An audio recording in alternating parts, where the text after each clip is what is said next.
இப்போ வந்து ஒரு நாய் இருக்குன்னு வச்சுக்கோங்களேன். அந்த நாய் முன்னாடி ஒரு புலியோட பொம்மையை வந்து வச்சா கூட அந்த நாய் பயந்து ஓடும். ஒரு புலியோட பொம்மை, ஒரு சிங்கத்தோட பொம்மையை வச்சா கூட அந்த நாய் பயந்து ஓடும். ஆனால் அந்த நாய் இதற்கு முன்பு சிங்கத்தையோ புலியோ பார்த்துருக்காது. இப்போ நம்ம மனுஷங்களோட வாழ்கிற இந்த தெருநாய்கள்லாம் இருக்குது. வீட்டில் வளர்க்குற நாயாக இருந்தாலும் சரி, வெளியில் தெருநாய்களாக இருந்தாலும் சரி, அந்த நாய்களுக்கு பக்கத்தில் ஒரு புலியோட பொம்மையை, அதாவது பெரிய பொம்மை, புலி சைஸில் இருக்கிற ஒரு பெரிய பொம்மை, சிங்கம் சைஸில் இருக்கிற ஒரு பெரிய பொம்மையை எடுத்துக்கொண்டு, தத்ரூபமான ஒரு பொம்மையை எடுத்துக்கொண்டு அந்த நாய் பக்கத்தில் வச்சா அந்த நாய் பயந்து ஓடும். பயங்கரமாக அலறி அடிச்சுக்கிட்டு ஓடும். உயிர் மரண பயத்தில் ஓடும். இது எப்படி? ஏன்னா இதுக்கு முன்னாடி அது சிங்கத்தையோ புலியோ பார்த்தது கிடையாது. ஆனால் அந்த நாய்களுக்கு ஏன் அந்த பயம் இருக்குது அப்படின்னா, அது வந்து ஜீன்லேயே இருக்குது அப்படின்லாம் சொல்லக்கூடாது. அந்த புலியோட தோற்றம் அதுவே அச்சுறுத்தலானது. அதுபோல் அந்த சிங்கத்தோட தோற்றம், அந்த பொம்மையை, ஒரு சிங்கத்தின் பொம்மையை வச்சா கூட ஏன் பயந்து ஓடுதுன்னா, அந்த தோற்றம் தான் அதை அச்சுறுத்துகிறது. அதுக்கு தெரியாது சிங்கம்னு இப்படி ஒரு உயிரினம் இருக்குதுங்கிறது இதுக்கு முன்னாடி தெரியாது. ஆனால் இப்போ தான் அது பார்க்குது. சிங்கத்தின் தோற்றத்தை ஒரு பொம்மை வடிவில் முதலாக பார்க்கிறது. இது சிங்கம் அப்படின்னா அது உணரலை. ஒரு கொடிய ஒரு உருவம், ஒரு கொடிய ஒரு உருவம் அப்படின்னு உணருது. ஒரு கொடிய ஒரு மிருகம் அப்படின்னு தான் அதை உணருது. இதுதான் சிங்கம் அப்படின்லாம் அந்த நாய் உணரலை. ஆனால் ஒருவேளை காடுகளில் வாழ்கிற ஒரு மானுக்கு தெரியும் இது சிங்கம், இது புலின்னு தெரியும். அடிக்கடி பார்த்துருக்கோம்.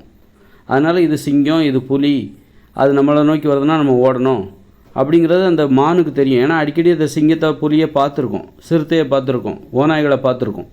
ஆனால் இந்த நம்ம கூட வாழ்கிற அந்த தெருநாய்கள் இருக்குல்ல, இது வந்து சிங்கத்தையோ புலியோ பார்க்கல. ஆனால் இது முன்னாடி ஒரு சிங்கத்தின் பொம்மையோ அல்லது புலியோட பொம்மையோ வச்சா ஒரு சிங்கத்தோட அளவில் இருக்கணும். சின்ன பொம்மையை வச்சுட்டா ஓடுன்னு நம்ம சொல்ல முடியாது, பயப்படுன்னு நம்மளால் சொல்ல முடியாது. ஒரு நாயை விட பெருசாக ஒரு புலியோட பொம்மையை நீங்கள் வச்சிடணும். அல்லது நாயோட அளவுக்காவது ஒரு புலியோட பொம்மையை, ஒரு சிங்கத்தோட ஒரு பொம்மையை வச்சுட்டா அந்த நாயை அலறி அடிச்சுட்டு ஓடும், மரண பயத்தில் ஓடும். காரணம் ஏற்கனவே சிங்கத்தை பார்த்துருக்குதா? அப்படி இல்லை. அந்த தோற்றம், அந்த புலியின் தோற்றம், அந்த பொம்மை வடிவில் இருக்கிற அந்த புலியின் தோற்றம், அந்த பொம்மையாக இருக்கிற அந்த சிங்கத்தின் தோற்றம் கொடூரமானது. அந்த கொடூரமான தோற்றத்தை பார்த்தோன்னே இது ஒரு கொடிய மிருகம் போலுக்க அப்படின்னு நினச்சிக்கிட்டு அப்போ தான் அது பார்க்குது. ஒரு கொடிய மிருகத்தை முதலாக அது பார்க்கிறது. அப்படி முதலாக பார்க்கும்போதே அதற்கு ஒரு அதிர்ச்சியை தருகிறது, ஒரு பயத்தை ஊட்டுகிறது, ஓடுது, அலறி அடிச்சுட்டு ஓடுது. ஏன்னா புலியோட தோற்றம் என்பது கொடூரமானது. அதனால் அது சிங்கம் புலின்லாம் அதுக்கு தெரியாது. அப்போ தான் அது பார்க்குது. அப்போ முதல்ல பார்த்தாலே அதுக்கு பயத்தை ஏற்படுத்துகிறது அந்த தோற்றம், அந்த சிங்கத்தின் தோற்றம், பொம்மையாக இருக்கிற அந்த சிங்கத்தின் தோற்றம், பொம்மை வடிவில் இருக்கிற அந்த புலியின் தோற்றம்.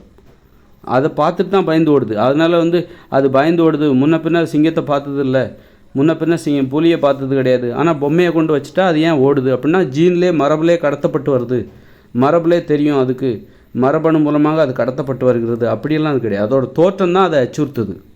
ஒரு புலியோட தோற்றம் இருக்குல்ல, அந்த தோற்றம் தான் அந்த நாய்க்கு பயத்தை ஊட்டுகிறது. அதாவது நீங்கள் ஒரு கொடூரமான, நீங்களாகவே இந்த உலகத்தில் இல்லாத ஒரு உயிரினத்தை ஒரு கொடூரமாக ஒரு பொம்மையை உருவாக்கி, ஒரு கொடூரமான தோற்றத்தில் ஒரு பொம்மையை உருவாக்கி அந்த நாய் பக்கத்தில் வச்சா அதை பார்த்தா கூட ஓடும். அந்த நாய் ஒரு பேய் மாதிரி, மனிதர்கள் ஒரு பேய் மாதிரி வேடமிட்டு அந்த நாய் பக்கத்தில் போனால் அந்த நாய்கள் ஓடும். அப்படின்னா அந்த பேய்ங்கிறது இந்த உலகத்தில் ஏற்கனவே அது இருந்துச்சா?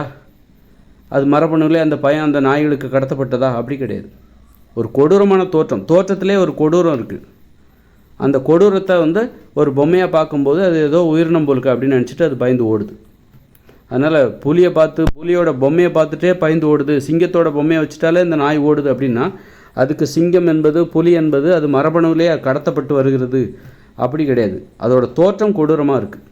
இந்த உலகத்திலே இல்லாத ஒரு உயிரினத்தை, ஒரு கொடூரமான ஒரு உயிரினத்தை ஒரு பொம்மையாக செய்து அந்த நாய் பக்கத்தில் வச்சா அதை பார்த்தா கூட அந்த நாய் ஓடத்தான் செய்யும்.